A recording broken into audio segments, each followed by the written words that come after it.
Hello दोस्तों, स्वागत है आप सभी का एक बार फिर ज्ञानशिला एकेडमी की क्लासेस में। मैं हूं सुलभ और मेरे साथ आप लोग कवर कर रहे थे एमपीपीएससी प्रीलिम्स यूनिट 6 इकोनॉमिक्स की सीरीज। जी हां, इसमें हम भारत और मध्य प्रदेश की अर्थव्यवस्था की कुछ टॉपिक्स कवर कर रहे हैं जो प्रीलिम्स के लिए पॉइंट ऑफ व्यू से बहुत महत्वपूर्ण हैं। अभी तक हम क्या क्या भाई विदेश व्यापार नीतियां, आरबीआई, G20, सार्क, आसियान, इन सभी को कवर कर चुके हैं। वित्तीय संस्थाएं क्या कहलाती हैं यह भी हम पढ़ चुके हैं अभी पिछली क्लासेस में। आज की क्लास में हम जानेंगे भाई वाणिज्यिक बैंक और सेबी और एनबीएफसी के बारे में। तो चलिए शुरू करते हैं हमारी आज की क्लास शुरू करते हैं। तो भाई जल्दी से सभी लोग पेन और पेपर लेकर बैठ जाइए ताकि आप लोग ये चीज़ें नोट करते जाएंगे तो आपको भी फायदा होगा और आप ये चीज़ें सीखेंगे। चलिए शुरुआत करते हैं। तो सबसे पहले कि भाई वाणिज्यिक बैंक क्या होते हैं, वाणिज्यिक बैंक क्या होते हैं, क्योंकि आप सिलेबस देखेंगे अपना तो उसमें क्या वित्तीय संस्थाएं, फिर उसमें आरबीआई और वाणिज्यिक बैंक ऐसा सीधा पॉइंट लिखा है। तो वाणिज्यिक बैंक आखिरकार होते क्या हैं? वाणिज्यिक बैंक ऐसे बैंक होते हैं जो जमाएं स्वीकार करते हैं। क्या करते हैं? जमाएं स्वीकार करते हैं और क्या करते हैं? प्लस ऋण भी प्रदान करते हैं। क्या करते हैं? ऋण प्रदान करते हैं। दोनों काम करते हैं। वह बैंक क्या वाणिज्यिक बैंक कहलाते हैं। भाई सामान्यतः जो बैंक संचालित है वह वाणिज्यिक बैंक है, कमर्शियल बैंक कहलाता है। अब भाई वाणिज्यिक बैंक के अगर हम वर्गीकरण की बात करें, है क्या वाणिज्यिक बैंक? वाणिज्यिक बैंक एक प्रकार की क्या वित्तीय संस्था है। क्या है? वित्तीय संस्था है। वित्तीय संस्था अगर आप और अच्छे परिभाषित करना चाहें तो क्या कर सकते हैं कि भाई वह वित्तीय संस्था जो जमाएं स्वीकार करती है एवं ऋण भी प्रदान करती है, वाणिज्यिक बैंक कहलाती। क्या कहलाती है? वाणिज्यिक बैंक कहलाती है। अगर हम इनके वर्गीकरण की बात करें तो इनके वर्गीकरण दो भागों में, सामान्य रूप से दो भागों में किया जाता है। कैसा? तो भाई एक हो जाएगा हमारा सार्वजनिक या राष्ट्रीयकृत बैंक, सार्वजनिक बैंक या राष्ट्रीयकृत बैंक। और जो दूसरा वर्गीकरण है, क्या दूसरा वर्गीकरण है? वह वर्गीकरण है कौन सा कि भाई दूसरा वर्गीकरण है निजी बैंक। निजी बैंक भी वाणिज्यिक बैंक की तरह कार्य करते हैं। तो निजी बैंक दो प्रकार से वर्गीकृत किया जाता है। सार्वजनिक बैंक जैसे एसबीआई क्या है? सार्वजनिक बैंक है। ऐसे ही कुछ निजी बैंक भी होते हैं, जैसे पेटीएम पेमेंट बैंक क्या है? निजी बैंक था। Mahindra bank, Mahindra and Mahindra bank क्या है? निजी बैंक है। तो यह क्या होंगे? यह होंगे निजी बैंक। चलिए अब हम जानते हैं इसके बारे में और आगे। इनका एक और आधार पर वर्गीकरण किया गया है, एक और आधार पर इनका वर्गीकरण किया गया है। वह आधार कौन सा है? तो दोस्तों वह आधार है वैधानिक आधार पर। वैधानिक आधार मतलब आरबीआई में जो आरबीआई का जो एक्ट है या भारतीय बैंकिंग अधिनियम है उसके आधार पर इनके वर्गीकरण की हम बात करें तो बैंक, ये वाणिज्यिक बैंक क्या दो प्रकार के होते हैं वैधानिक आधार पर, जैसा कि हमने कल भी जाना था। भाई बैंक दो प्रकार के, वैधानिक आधार पर दो प्रकार कौन कौन से? तो यह दो प्रकार हैं अनुसूचित बैंक। कौन से? एक तो होंगे अनुसूचित शेड्यूल बैंक, अनुसूचित बैंक या शेड्यूल बैंक, और दूसरे होते हैं गैर अनुसूचित बैंक। कौन से? गैर अनुसूचित बैंक।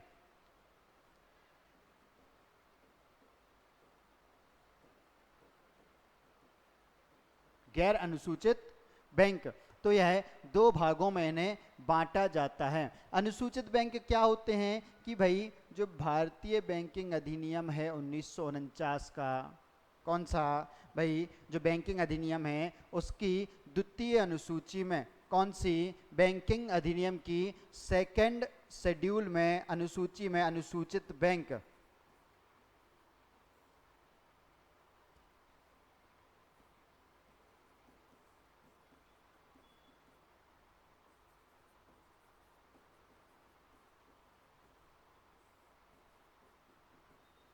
किसमें अनुसूचित होनी चाहिए? द्वितीय अनुसूची में अनुसूचित होना चाहिए। इन बैंकों को तो यह क्या कहलाते हैं? यह कहलाते हैं अनुसूचित bank.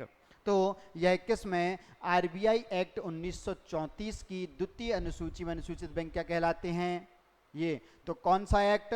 RBI act 1934, RBI act 1934 की में किससे? वाणिज्यिक बैंक के आधार पर। और गैर अनुसूचित वाणिज्यिक बैंक यह भी द्वितीय अनुसूची में क्या है भाई?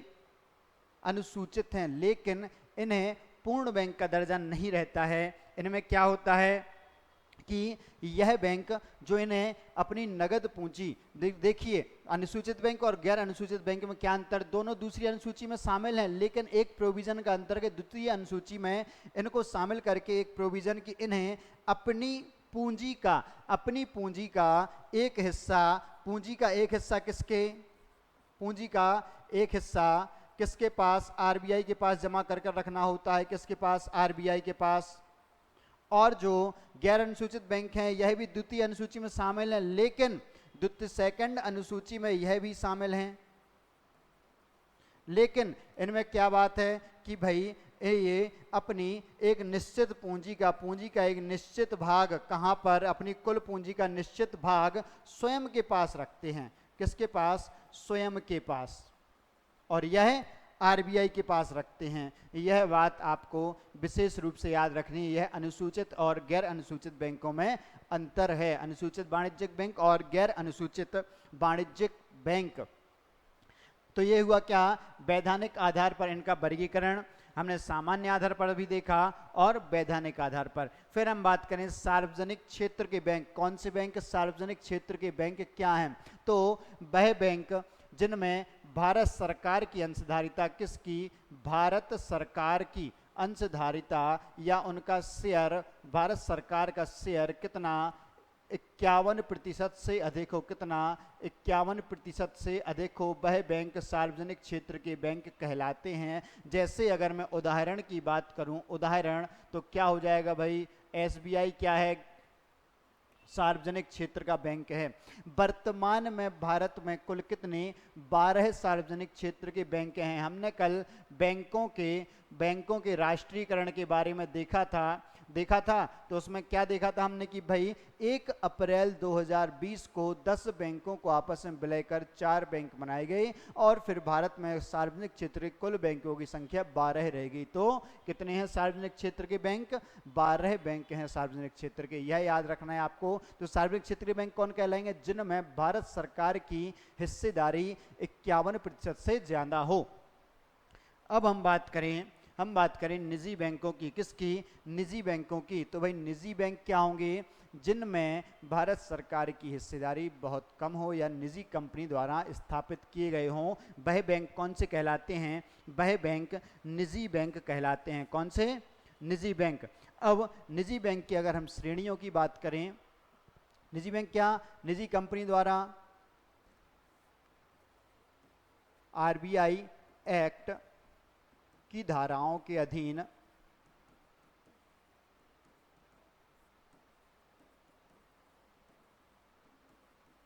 निजी कंपनी द्वारा, निजी कंपनी या विदेशी कंपनी द्वारा बैंकिंग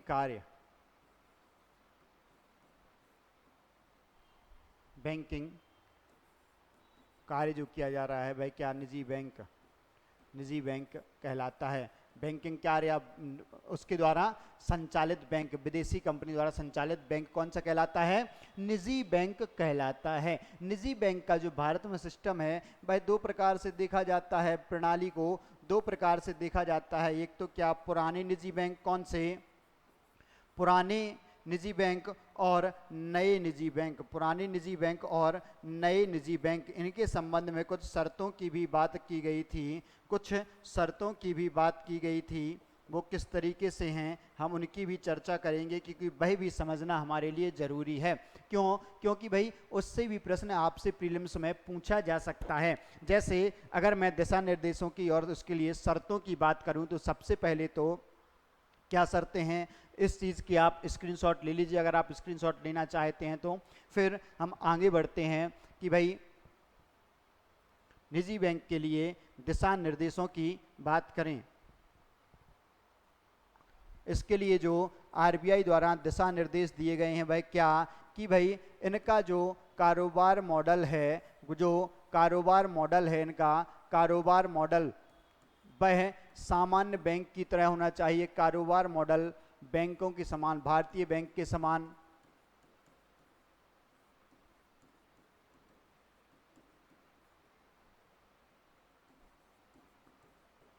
मतलब यह भाई लोगों को क्या करें, जमाएं उनकी स्वीकार करें, उनको ऋण की सुविधा भी उपलब्ध करें, और जो अन्य सुविधाएं उपलब्ध कराई जाती हैं वह सुविधाएं भी उसी तरीका कारोबारी मॉडल होगा जैसा कि एसबीआई का है, वैसा ही इनका होगा, पीएनबी का है, वैसा ही प्राइवेट बैंक का भी होगा।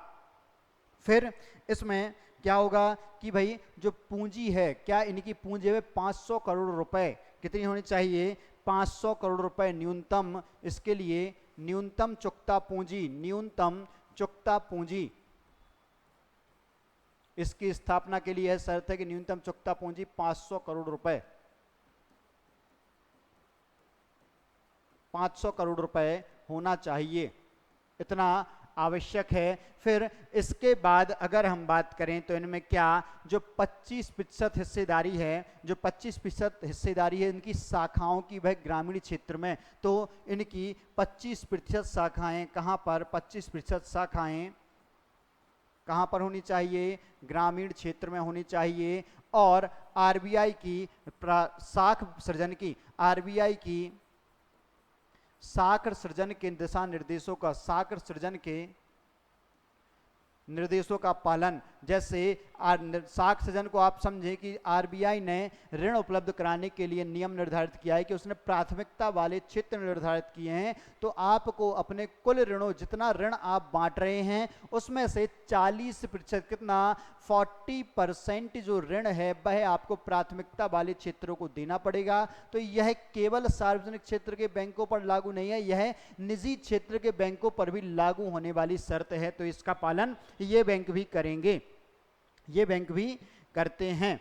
तो चलिए, ये क्या हुआ, निजी बैंक के बारे में ओवरऑल हमारा व्यू हुआ जिसके बारे में हमने जाना। अब आगे बढ़ते हैं, तो भाई आगे बढ़ें तो क्या हम बात करते हैं क्षेत्रीय ग्रामीण बैंक की। अब देखो बहुत सारे बैंक हैं, तो एक क्षेत्रीय ग्रामीण बैंक भी है। अब सिलेबस में उन्होंने वित्तीय संस्थाएं लिख दिया है, तो हमें बेसिक जो वित्तीय संस्थाएं हैं भारत की, जो मतलब परंपरागत रूप से हम पढ़ते आ रहे हैं, इनसे संबंधित प्रश्न भी पूछे जा रहे हैं, तो हमें उनको भी पढ़ना होगा, क्योंकि उनसे संबंधित प्रश्न कभी भी पूछा जा सकता है।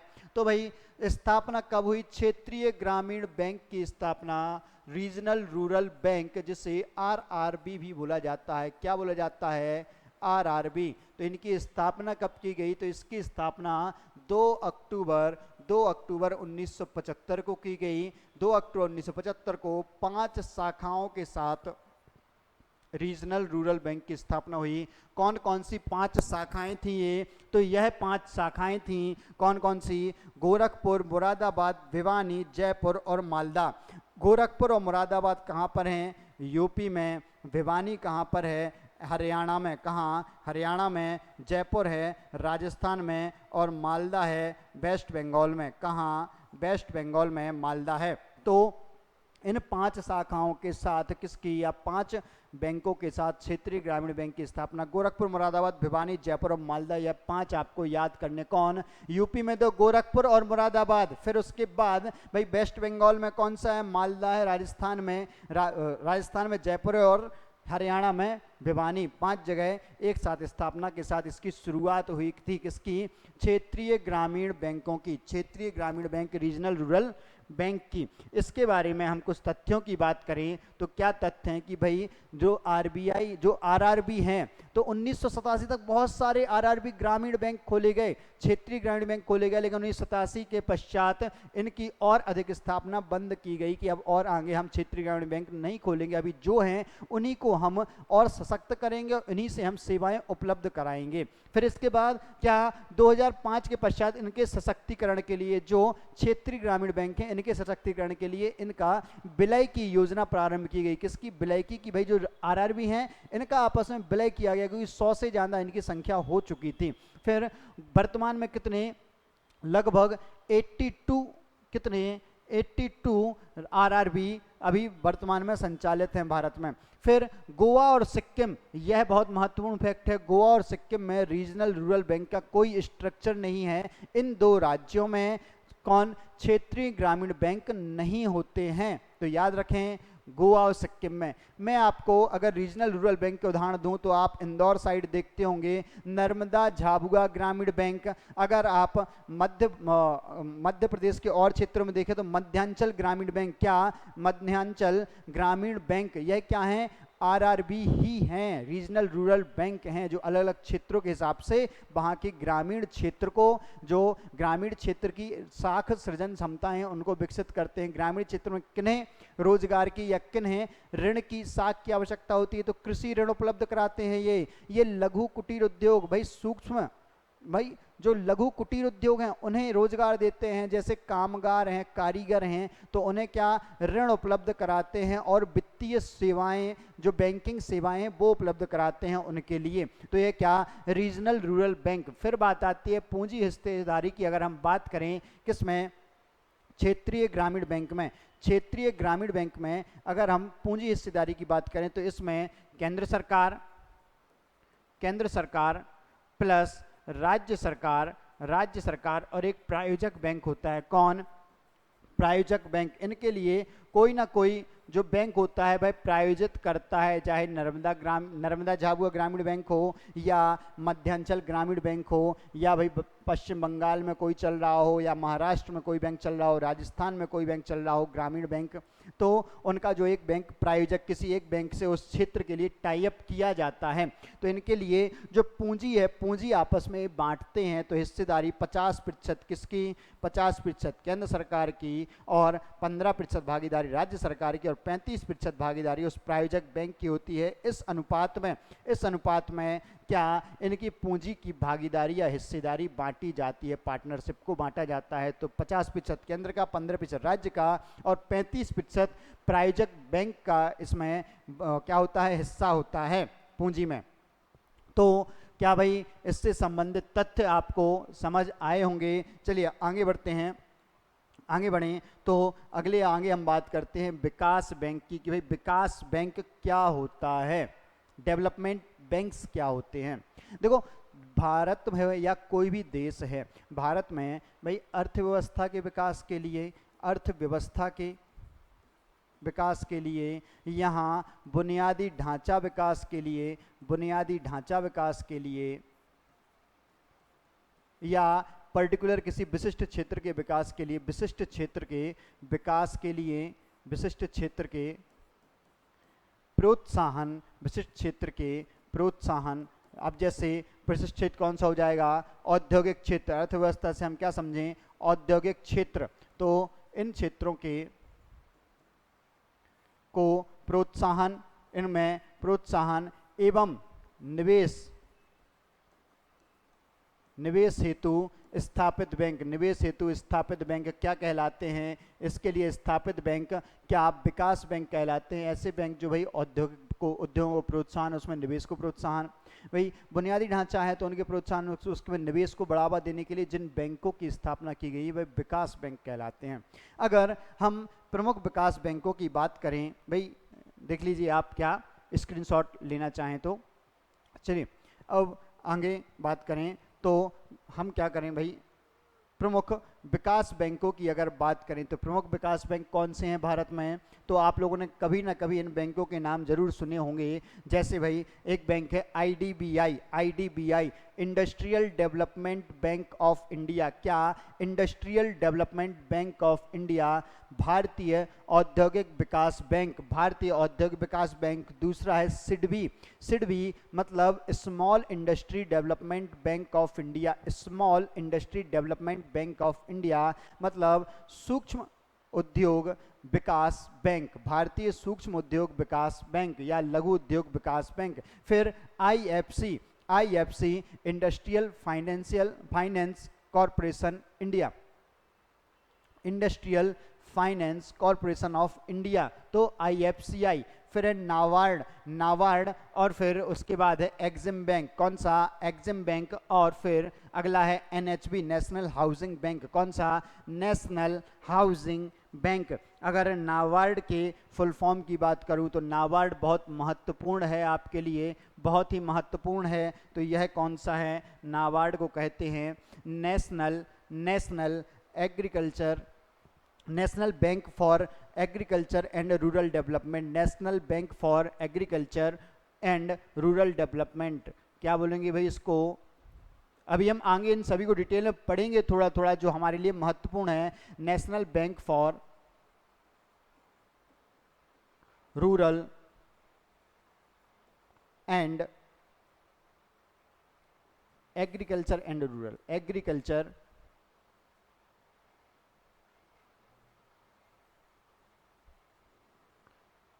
Agriculture and rural development, rural development. यह किसका? नाबार्ड का फुल फॉर्म है industrial development bank of India, small industry development bank of India, industrial finance corporation of India, फिर national bank for agriculture and rural development, फिर EXIM bank मतलब export import bank, export import bank, और NHB national housing bank, national housing bank. यह है प्रमुख विकास bank हैं। इनके अलावा भी बहुत सारे बैंक हैं, जैसे भाई payment banks, payment banks, Paytm payment bank, Airtel payment bank, post payment bank. ये क्या पेमेंट बैंक भी विकास बैंक हैं जो छोटे छोटे क्षेत्रों को वित्त उपलब्ध कराने के लिए, तो पेमेंट बैंक भी इसी में आ जाएंगे। चलिए अब हम आगे बढ़ते हैं। भाई आईडीबीआई, क्या? आईडीबीआई, तो आईडीबीआई का पूरा नाम industrial development bank of India.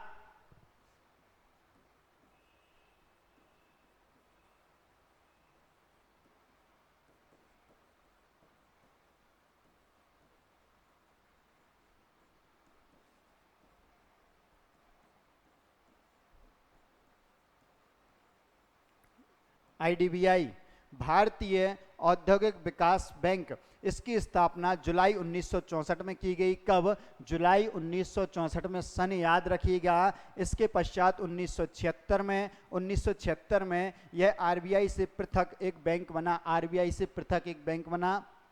फिर इसका मुख्यालय मुंबई में है। इसका मुख्यालय कहाँ है? मुंबई में, हमारी आर्थिक राजधानी मुंबई में। और इसका उद्देश्य, उद्देश्य याद रखिए, जैसा नाम वैसा काम वैसा उद्देश्य है। तो भाई इंडस्ट्रियल डेवलपमेंट है, औद्योगिक विकास, तो इसमें क्या हो रहा है भाई? बड़े मध्यम उद्योगों को वित्तीय सहायता, बड़े एवं मध्यम उद्योग जो हैं उन्हें वित्तीय सहायता दी जाती है। और उसके बाद वर्तमान में इसकी सरकार की हिस्सेदारी कितनी बची हुई है? 46.6%। सरकार की इसमें हिस्सेदारी कम हो गई है 50% से, कितनी? 46.6%। और इसके साथ ही क्या, 11 अक्टूबर 2004 को आरबीआई ने इसे क्या अनुसूचित बैंक के रूप में अधिसूचित नोटिफाई किया था। इसे अधिसूचित बैंक का दर्जा कब दिया गया? तो इसे अधिसूचित अनुसूचित बैंक का, शेड्यूल्ड बैंक का जो तमगा मिला वो कब मिला? 11 अक्टूबर 2004 को। कब? 2004 में, याद रखिएगा इस डेट को। तो आईडीबीआई क्या, स्थापना 1964, मुंबई हेडक्वार्टर है, वित्तीय सहायता बड़े मध्यम उद्योगों को, और सरकार की हिस्सेदारी 46.6% है। इसके साथ ही भाई इसको आरबीआई ने अनुसूचित बैंक का दर्जा 2004 में, अक्टूबर 2004, कितने अक्टूबर? तो 11 अक्टूबर 2004 को दिया था। फिर अगला बैंक है हमारा, अगर हम अगले बैंक की बात करें तो अगला बैंक है हमारा कौन सा? सिडबी। सिडबी, तो सिडबी की स्थापना कब? 2 अप्रैल 1990 को की गई। कब? 2 अप्रैल 1990 को। और इसका मुख्यालय कहाँ पर है? तो इसका मुख्यालय है लखनऊ में। कहाँ? लखनऊ में इसका मुख्यालय स्थापित है। इसका उद्देश्य क्या है? किसका? सिडबी का उद्देश्य क्या है? तो यह है भाई, जैसा कि नाम है, इसका नाम क्या है? Full form small industry development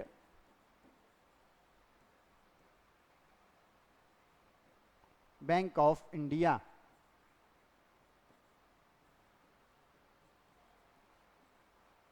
यह क्या इसका फुल फॉर्म है? तो ये क्या? स्मॉल इंडस्ट्री, जो लघु उद्योग हैं। तो क्या कर रहा है? इसका उद्देश्य क्या? लघु एवं लघुत्तर उद्योगों को ऋण एवं वित्तीय सहायता प्रदान करना। उन्हें ऋण देता है, वित्तीय सहायता देता है, उन्हें प्रोत्साहन भी देता है। कौन? सिडबी। कौन देता है? सिडबी। अगर हम बात करें तो 2011 में सिडबी ने किसकी? माइक्रो इक्विटी फंड की स्थापना की थी। यह फैक्ट आपको याद रखना है प्रीलिम्स के लिए। तो सिडबी ने माइक्रो इक्विटी फंड की स्थापना कब की? 2011। कब की? 2011 में। सिडबी की स्थापना कब हुई थी? 1990। इसका मुख्यालय कहाँ पर है? लखनऊ में। और इसका मुख्य उद्देश्य क्या है? लघु उद्योगों को प्रोत्साहन, उन्हें वित्तीय सहायता देना। जो आईडीबीआई है वह बड़े उद्योगों को, मध्यम उद्योगों को दिया है, लघु उद्योगों को। स्क्रीनशॉट लेना होगा आप लोगों को, ले लीजिए भाई, ले लीजिए स्क्रीनशॉट। चलिए अब हम आगे बढ़ें। आईएफसीआई क्या? अब हम बात करते हैं किसकी? आईएफसीआई। आईएफसीआई का फुल फॉर्म क्या है? Industrial finance corporation of India. Industrial finance corporation of India.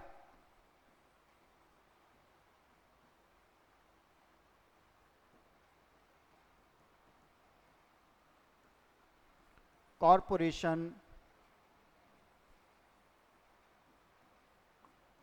Of India. यह कॉरपोरेशन निगम है। क्या है? निगम है। इसकी स्थापना कब? 1948 में की गई थी। कब? 1948 में। इसका भी उद्देश्य क्या था भाई? जो उद्योग हैं, उद्योगों को वित्त उपलब्ध कराना। क्या? इंडस्ट्रियल फाइनेंस है तो उद्योगों को वित्त, आधारभूत उद्योगों को विकास। आधारभूत उद्योगों की बात हो रही थी तब, हमारी आत्मनिर्भरता की बात हो रही थी, तो उद्योगों को वित्त उपलब्ध कराता था उनकी वित्तीय जरूरतों को। कौन सी? दीर्घकालीन। उद्योगों को वित्त कैसा? दीर्घकालीन वित्तीय जरूरतें। वित्त में भी कौन सा? दीर्घकालीन वित्त उपलब्ध कराते हैं। कौन? आईएफसीआई। तो ये हुआ हमारा क्या? आईएफसीआई। अब आगे बढ़ते हैं भाई, तो आगे बढ़े तो क्या आता है? नाबार्ड। नाबार्ड का फुल फॉर्म क्या है?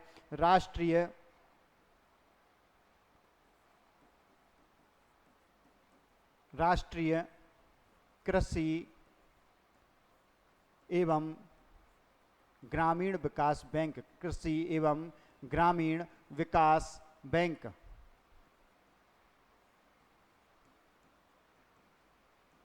यह है नाबार्ड का फुल फॉर्म है भाई, national bank for agriculture and rural development. कृषि और ग्रामीण विकास। इसकी स्थापना कब की गई? तो इसकी स्थापना की गई 12 जुलाई 1988 को।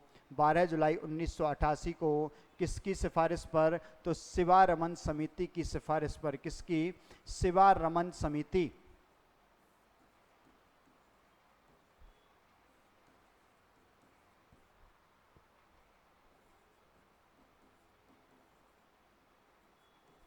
शिवा रमन समिति की सिफारिश पर इसका गठन किया गया था।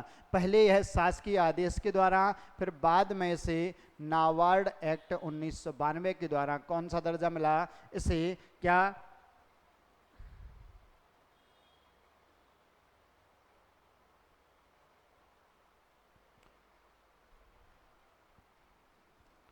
एक फैक्ट गलत लिख दिया मैंने। 1982, 12 जुलाई 1982 की इसकी स्थापना। कौन सा स्वरूप है? तो इसका स्वरूप सांविधिक सांविधिक मतलब एक एक्ट के द्वारा, नाबार्ड एक्ट 1981, कौन सा, नाबार्ड एक्ट 1981 के द्वारा इसकी स्थापना की गई। इसका जो मुख्यालय है, नाबार्ड का मुख्यालय मुंबई में है। कहाँ, मुंबई में। और इसका उद्देश्य क्या है, इसका उद्देश्य ग्रामीण साख का सृजन करना, ग्रामीण साख का सृजन करना। तो यह क्या करता है भाई, ग्रामीण क्षेत्र में साख का सृजन। ग्रामीण क्षेत्र में क्या, कृषि विकास भी, कृषि भी, आधारभूत संरचना भी, इन सभी के लिए क्या करता है, ऋण प्रदान करता है। स्वयं से लोगों को नहीं, यह संस्थाओं के माध्यम से ऋण का वितरण भी करता है। क्या करता है, ऋण का वितरण संस्थाओं के, अन्य बैंकों के माध्यम से प्रदान कराता है उस क्षेत्र में। यह उसको मॉनिटर करता है कि हमने जो भाई पैसा उपलब्ध कराया इन बैंकों को कि आपको यह बांटना है, तो यह बांट रहे हैं या नहीं, यह काम करता है नाबार्ड। फिर हम अगर इसके मुख्य कार्यों की बात करें तो क्या करता है भाई, ग्रामीण क्षेत्रों में कृषि विकास की योजनाओं के निर्माण में सरकार को सलाह भी देता है। ग्रामीण क्षेत्रों में कृषि विकास की योजनाओं में क्या करता है, कृषि विकास की योजनाएं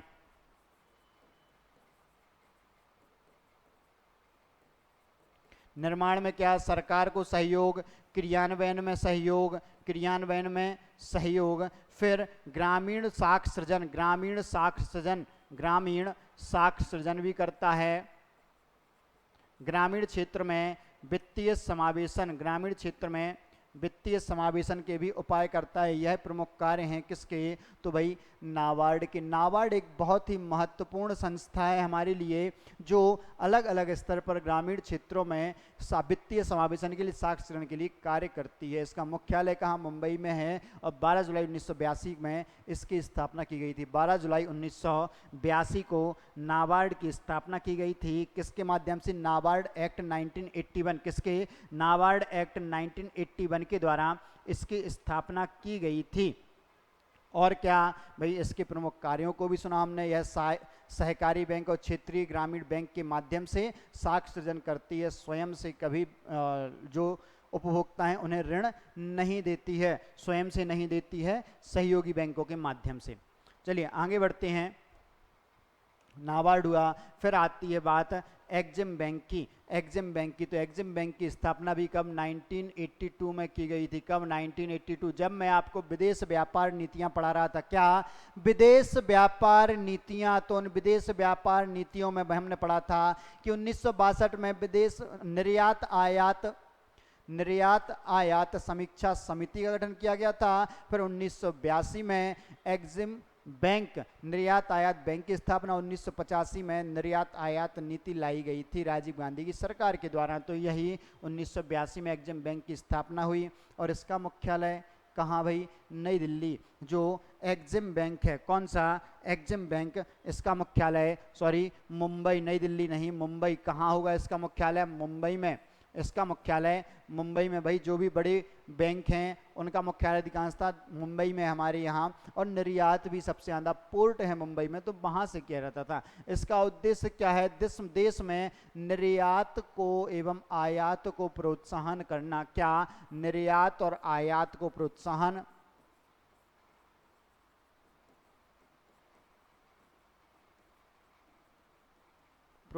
देते थे। और साथ ही साथ क्या, यह भाई ऋण भी निर्यातकों को और आयातकों को,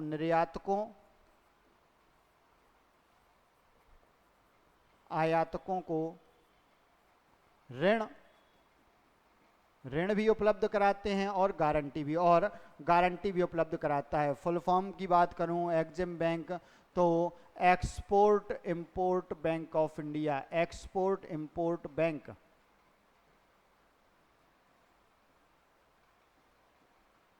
एक्सपोर्ट इंपोर्ट बैंक, ये क्या होगा, EXIM bank, EXIM bank.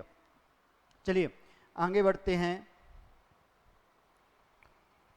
National housing bank, national housing bank की हम बात करें तो नेशनल हाउसिंग बैंक ये क्या है, तो भाई इसकी स्थापना भी ये विकास बैंक की भांति की गई थी। किसकी भांति, विकास बैंक की भांति। तो कब की गई इसकी स्थापना, नेशनल हाउसिंग बैंक की स्थापना 1988 में की गई और इसका मुख्यालय नई दिल्ली है। इसका उद्देश्य क्या है, जैसा कि नाम आपको दिख रहा है इसका, हाउसिंग मतलब आवास संबंधी, जो आवास संबंधी वित्त जरूरतों को पूरा करना, आवास संबंधी वित्त जरूरतों को पूरा करना। अब भाई आवास संबंधी क्या, आवास संबंधी और भी बहुत सारे उद्योग होते हैं, जैसे भाई सरिया लगता है कि नहीं लगता घरों में बनाने के लिए, या जो भूमि है भूमि के विकास के लिए भी। तो इन सब चीज़ों के लिए जो हाउसिंग की और जो ऋण मिलता है, तो उनको विनियमित करने के लिए जो बैंक था, उनकी ज़रूरतों को पूरा करने के लिए बैंक था नेशनल हाउसिंग बैंक या राष्ट्रीय आवास बैंक। कौन सा? राष्ट्रीय आवास bank.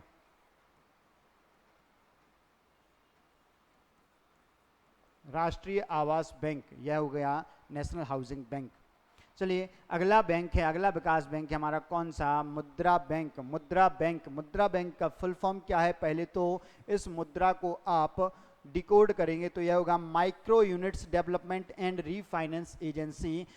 Micro units development and refinance agency, यह एक एजेंसी है को क्या माइक्रो यूनिट्स डेवलपमेंट, जो क्या माइक्रो औद्योगिक यूनिट्स हैं, सूक्ष्म औद्योगिक इकाइयां, उनके डेवलपमेंट और रीफाइनेंस पुनर्वित्त के लिए, फिर से उन्हें पैसे की व्यवस्था करने के लिए इनकी स्थापना। भाई आपने सुना होगा पीएम मुद्रा योजना, पीएम मुद्रा योजना, पीएम मुद्रा योजना इसी की सहयोगी योजना है इस बैंक की, और इसके माध्यम से ऋण प्रदान किया जाता है, जिसमें भाई महिलाओं को भी प्राथमिकता दी गई थी ऋण वितरण करने के लिए, महिलाओं में क्या सशक्तिकरण के लिए।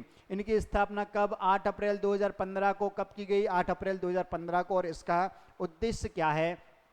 तो मुद्रा बैंक के अगर हम उद्देश्य की बात करें तो इसका उद्देश्य है कि सूक्ष्म तथा लघु उद्योगों को वित्तीय सहायता प्रदान करना। जो सूक्ष्म और लघु उद्योग हैं उन्हें वित्तीय सहायता प्रदान करते हैं, और इसके बाद इनके द्वारा जो ऋण दिया जाता है, जो पीएम मुद्रा योजना आई थी, जो पीएम मुद्रा योजना आई थी, इसके द्वारा जो ऋण है, ऋण के वितरण को 3 कैटेगरी में बांट दिया गया।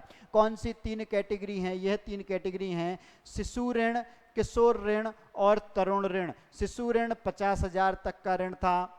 कितना? 50,000 तक का ऋण कौन सा होता है? शिशु ऋण होता है। किसके माध्यम से? तो यह मुद्रा योजना के माध्यम से, मुद्रा योजना के माध्यम से शिशु ऋण कितना? 50,000 रुपए तक का।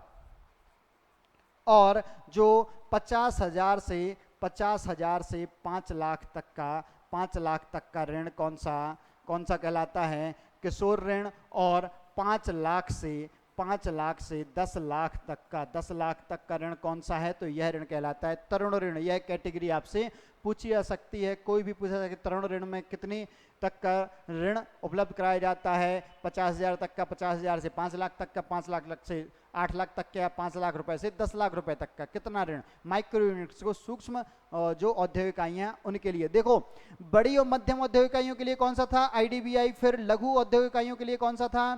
तो सिडबी। और जो सूक्ष्म औद्योगिक इकाइयां हैं, कुटीर उद्योग से संबंधित, वह किसके लिए? उसके लिए कौन सा है? मुद्रा बैंक। कौन सा? मुद्रा बैंक, याद रखिएगा।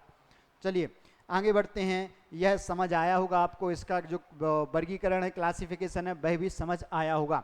चलिए आगे बढ़ते हैं। हम आगे बढ़ें तो बात करते हैं इसके बाद भुगतान बैंक की। किसकी? भुगतान बैंक की। भुगतान बैंक क्या है भाई? भुगतान बैंक भारतीय बैंकिंग सिस्टम में हाल ही के कुछ वर्षों में प्रारंभ, यह भी मुद्रा बैंक जैसे 2015 में हुआ। इसकी मंजूरी भी कब? 2015 में दी गई आरबीआई के द्वारा। भुगतान बैंकों की, इन्हें पेमेंट बैंक भी कहते हैं। क्या कहते हैं? Payment bank. भुगतान मतलब पेमेंट।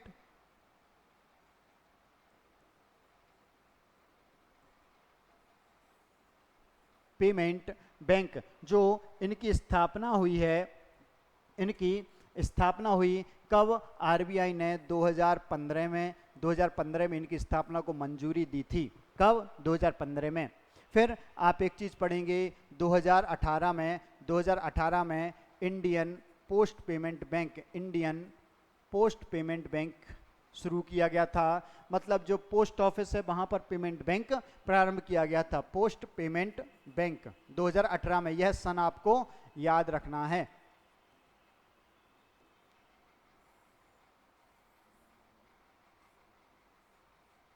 कब? 2018 में इंडियन पोस्ट पेमेंट बैंक। अब ये जो पेमेंट बैंक स्थापित हुए, इनका मुख्य उद्देश्य क्या था? तो इनका जो मुख्य उद्देश्य था भाई क्या, भाई जो परिवार हैं उन्हें जो लघु वित्त की आवश्यकता है, कौन से परिवार? भाई निम्न आय वर्गीय। उद्देश्य क्या? जो निम्न आय वर्गीय समूह है,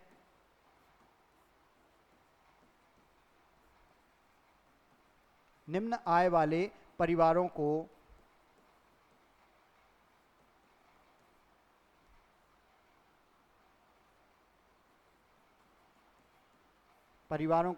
जो लघु ऋण आवश्यकताएं होती हैं, लघु ऋण उपलब्ध कराना।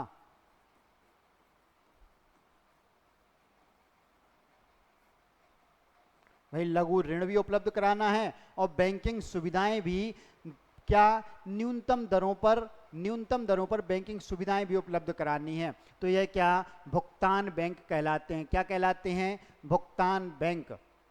तो आज की क्लास में हम यहीं तक पढ़ेंगे। तो क्या भुगतान बैंक हुए, एक बार देख लेते हैं हमने कौन कौन से टॉपिक आज की क्लास में कवर किए हैं। यह टॉपिक हैं,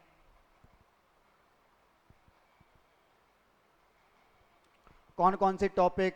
तो भाई हमने पढ़ा वाणिज्यिक बैंक के बारे में। किसके? वाणिज्यिक बैंक के बारे में हमने वैधानिक आधार पर इनके वर्गीकरण को पढ़ा। फिर सार्वजनिक बैंक, निजी बैंक के बारे में हमने पढ़ा। हमने क्षेत्रीय ग्रामीण बैंक के बारे में, और फिर विकास बैंक, और फिर हमने इसके प्रमुख तत्व भी पढ़े कि कौन कौन से विकास बैंक हैं। फिर हमने इनको डिटेल में पढ़ा, IDBI, SIDBI, फिर IFCI और नाबार्ड के बारे में, एग्जिम बैंक के बारे में, नेशनल हाउसिंग बैंक के बारे में, और मुद्रा बैंक। और मुद्रा बैंक के बाद हमने पढ़ा भुगतान बैंक। तो आज की क्लास में इतना ही। इसके बाद जो अगली क्लास होगी उसमें हम NBFC और सेबी को समाप्त करेंगे। तो भाई मुझे दीजिए इजाज़त, और साथ ही साथ इजाज़त के साथ साथ भाई जो इकोनॉमी की जो पूरी सीरीज चल रही है उसको अपने पूरे मित्रों में जो और एस्पिरेंट्स हैं उनमें फैला दो साथियों, ताकि सभी तक भाई इतनी सरल भाषाएं पढ़ाई जाने वाले वीडियो पहुंच जाएं। और आप लोग इस वीडियो को लाइक करें,